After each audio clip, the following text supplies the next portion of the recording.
Assalamu alaikum wa rahmatullahi wa barakatuh and welcome back. Did you actually leave the screen? Well, I didn't. I was right here. My break, well, I'm always having a break, aren't I? I have a nice cup of coffee that either Adil prepares for me or Naeem Bhai prepares for me, which I can sup on. It's the first drink I have after nearly 3.5 hours. Alhamdulillah, I teach across at the madrasa, so I teach solid for the 3.5 hours and then literally get in the car and get across here. So I don't normally have anything to drink. So this is my drink that I get during the day. So may Allah bless Naeem Bhai on Wednesdays and may Allah bless Adil Bhai on Thursdays and Fridays for preparing a nice drink for me. So my voice and my throat does not go dry because the teaching is very intensive, which means I'm using my voice continuously. It's not like, for example, teaching maths or English or something where you can give a little bit of a blurb and then let the students get on with their work and then, come back afterwards. It's hadith teaching, so you're literally speaking all the time. Remember the number, people, 01274 214299. I don't want anybody panicking then and ringing me in about 10 minutes time and saying, okay, we've got some questions, because we will be off air in, as I said, just under 20 minutes time, and we don't want you to miss out on any questions that you may have. We did have a question on inside the email box, and that question was, how do you perform Hajj on behalf of the deceased? And I covered that, I hope, in great detail yesterday. And as I mentioned to you yesterday, all these live sessions are saved, recorded, and then they're placed on Iqra TV's YouTube channel. I think it's a maximum 24 hours turnaround. Is that correct, Adil? So if it's a weekend, then it's 2 days, obviously, on Monday. But if it's a Wednesday, it's on Thursday. If it's a Thursday, it's on Friday. If it's a Monday, it's on Tuesday. If it's a Tuesday, it's on Wednesday. It's just the Friday one doesn't turn up for another couple of days until the start of the week. That's how quick you get your responses. So if for whatever reason you don't catch our live sessions, then don't panic. Just go to Iqra TV YouTube and you will catch those sessions on there. Similarly, as I'm aware, sometimes repeats of the question and answers are also played on the Iqra TV channel. Now, I don't know what times they're played, when that happens, whatever. I know people do say to me, oh, Mufsab, I didn't know you were doing Q&A at X hour. And I said, no, I don't. I said, oh, you were on Iqra TV the other day or this morning or this afternoon. So now I know that obviously that certain times repeats are played through the week as well. So there are numerous opportunities for you to get the Q&A if for whatever reason you cannot free up your time between just after 7 till 8 p.m. in order to be able to sat here in front of your TV to answer, to watch these particular questions as they come in. So, fasting the first 10 days of Dhul Hijjah, is that something we should do? Well, when we look at Dhul Hijjah, as I said, is considered as, when we had our sessions on the Qurbani sessions that we were running from 2 till 4 p.m. Every day, one of the things we spoke about is the fadail, the excellences of the 10 days of Dhul Hijjah. And the excellences of the 10 days of Dhul Hijjah are such that in fact Allah subhanahu wa ta'ala takes oath with them. Wal fajr, walayalin ashr.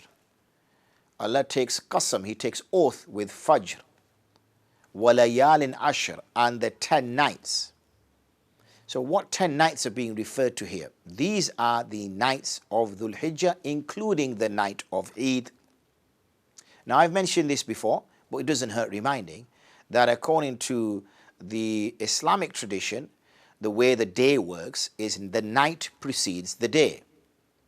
So for example, after Maghrib is actually Saturday night, according to Islamic tradition, and then it's Saturday. Saturday, as in the day. Okay, so it should be Saturday night. Saturday night, Saturday, I don't know. And then after Maghrib on Saturday, it is Sunday night. And then it's Sunday. Now obviously we run a 24-hour thing, so we have all of it in one day, but that's how it used to be. In fact, this is something which was across all religions. That's why we have Christmas Eve and Christmas Day. Christmas evening precedes Christmas Day. Anyway, on that point, we have had somebody call in, so I'll pick up this question after we spoke to our caller, who was called on 01274 214299. Assalamu alaikum wa rahmatullahi wa barakatuh, dear caller. Wa Wa alaikum salam wa rahmatullahi wa barakatuhu. How are you, dear scholar? I'm very well, thank you. You sound different today. Where are you ringing from? Using the home phone. Slightly different today. You keeping I've well? got you on the loudspeaker, so maybe that was... No problem. How you keeping today? Alhamdulillah. Very Has good. younger Abdullah been ringing you? He has, but he's not come back since our little, we had the 9-10 days of Dhul Hijjah, which was a special, and we didn't have the evening sessions. So I think it's thrown him out a little bit. So maybe he's just trying to find out are we back? MashaAllah, right. A quick question for you. Right. Our parents have been here for the last 60 years. While in this country, we're talking about this country, westernized. How do you think Islam has progressed in the last 60 years, and what do you think will progress in the next 60 years for our young generation? As you teach young kids, how do you think, they are dealing and how they're going to cope with Islam? And if you understand my I absolutely understand your question. Yeah? Jazakumullah khair. Jazakumullah khair. Very interesting question. Thank you. Take care of yourself. Speak soon. A very interesting question. We can now look back and, we've been here since the 50s and the 60s. Even if we say 60s, even though I know some of my elderly relatives who've all passed away now was 50s, but let's just use 60s, then it's 2022. We've had 20 years of this century. It's mad, isn't it? How fast it's gone. So we've had 20 years of this century and 40 years of that. So that's 62 years. It doesn't feel like it, but that's, 62 years. It's a long time. And then let's fast forward to 2080. I don't think I'll be around at that time. But I know maybe, inshallah, my son, my daughters will be around in 2080. They'll probably be, old people by then. Actually, yeah, they might not be around either, or they'll be exceptionally old. So life will have moved on for all of us. But anyway, we'll get back to that because we've had another call who's called on 01274 214 299. Assalamu alaikum wa rahmatullahi wa barakatuh, dear brother. Oh, dear sister. When we read, can you please explain on that when we read Quran Hakim, we conscious about what Quran says, how we should read, how we should emotionally in touch with Quran, how devoted we are with Quran. When we use language, our action, our everything, do we match with what Quran says to us? And in everyday's life, do we aware what Quran meanings and what Quran demands from us as a Muslim? I will do that. How much we research and pay attention towards. Hello? Yeah, no, I will do that, sister. Jazakumullah khair. Thank you very much. No problem. All the best. Assalamu alaikum. Okay, next caller was called in on 01274 214 299. Assalamu alaikum wa rahmatullahi wa barakatuh. Wa alaikum salam. Mufti Sahib, I've got a question to ask. Sure. Bismillah, fire away. I've got a problem. My joints hurt. And when I read namaz, I need to lean on something like, put a table or something behind, or chair behind my back to give it a bit of support when I come off the sajda. And sometimes just put my elbow, just a tiny bit of my elbow, to just give me that support. Because I don't want to sit down and read namaz on a chair or a murab, so I rather do it on the ground. But I was told that I can't have the support because it's not valid. My prayers won't be valid. So I don't know. I just needed to have a clarification if I can do it without the support or not. And I've got another question as well. Yep. May Allah forgive me for asking this. When you give Qurbani, how do you know if it's been accepted or not? Okay, will do. Yeah. Yep. Jazakumullah khair. Yeah, I will answer that. No problem, sister. Jazakumullah khair. Thank you. Assalamu alaikum. Okay, so where do we begin? So let's go with the 60-60. I think that was it. And hopefully Adil made a note of those because I don't have my pad in front of me to note the questions. But he'll be writing them down somewhere for me. So the first question was the 60-60. I need the clock as well so I know roughly what I'm working with there, Adil. So 60 years, where are we going to be 60 years from now? 60 years, obviously, when we arrived and when our elders arrived many, many years ago, Yes, we understand that they followed Islam pretty much culturally. There were very few people who had a fully understanding of Islam. And but that culture obviously came from Islam. And many people had come from Pakistan, India, Bangladesh, which are predominantly Muslim countries, or when I say India, predominantly Muslim countries, I mean in areas in India that were predominantly Muslim. So therefore, they had already carried the baggage of Islam even without realizing that they were. And as they started to realize that they were different than the wider population, they started to bring about their own identity. So we had the halal butchers, we had the madrasas, we had the masjids, we had the Islamic schools. So they really firmed their identity up because there was a lot of the other. The Muslim community, the Asian community was pretty much ostracized by the indigenous white population. There was a lot of racism. There was no opportunity for you to, in your career to get to a certain level if you were a person of color. There were problems, barriers there. And therefore, people felt comfortable identifying themselves as Muslims, identifying themselves as other than the population. To support England was weird, either in cricket or in football.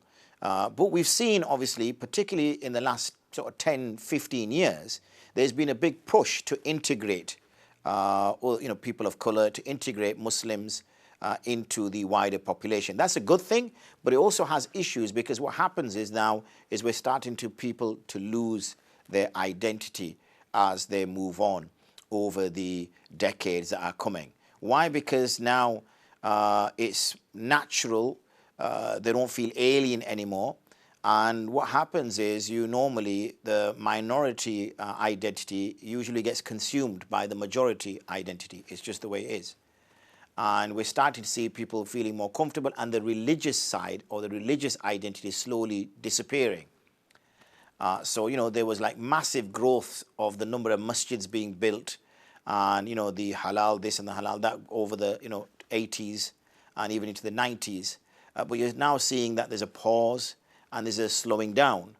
Now, people might say, yeah, that's because there's enough masjids built. There's enough halal this or halal. No, it's not, because the Muslim population is actually one of the fastest growing populations. And also, it's an exceptionally young population. So therefore, it is going to now, people are kind of reaching to adult age. So I do see that happening, unfortunately. And as we break links with our generations that preceded us, then many of the things which gave us that identity are now slowly ebbing away and disappearing. And also because you're getting a lot of mixed ethnic marriages, you're getting a lot of mixed religious marriages, meaning people who were born of a certain religion are marrying in a certain way. So slowly again that identity. So you're seeing that identity disappearing, and it probably will disappear over the next 40, 50 years. I don't doubt that a second. You will have a very small community that will hold on to it, but generally speaking, over time, that will disappear. There's no doubt. Over for the general people. With regards to the question from the sister, I will get back to the question of the Quran because that's a little bit more deeper and I'm running out of time, so I'll probably pick that up next week on Monday. Maybe I could give a few words before we go off air. Is the sister saying that she doesn't want to pray on a chair, she'd rather pray on the floor, but sometimes she needs to take support, maybe lean on a table or lean against something. Now, because this is due to necessity, this is not out of choice. It's not that the sister is being lazy. It's not that the sister, doesn't want to. In fact, Allah bless her, she's actually going out of her way and praying according to the sunnah, because many people would have just opted for a chair. And they said, I'm going to pray on a chair. Everybody else does. Even though the Prophet ﷺ never prayed on a chair. He prayed on the floor when he was injured or when he was ill. So alhamdulillah, credit to her for doing so.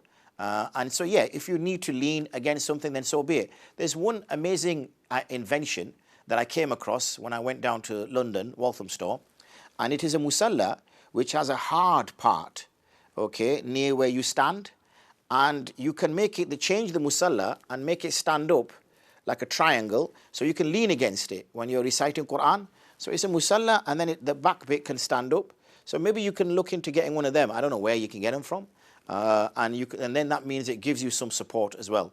Or you can have something near you, like a small table or something like that, in order to hold on to catch yourself or whatever, in order to do that. So yes, that would be absolutely valid.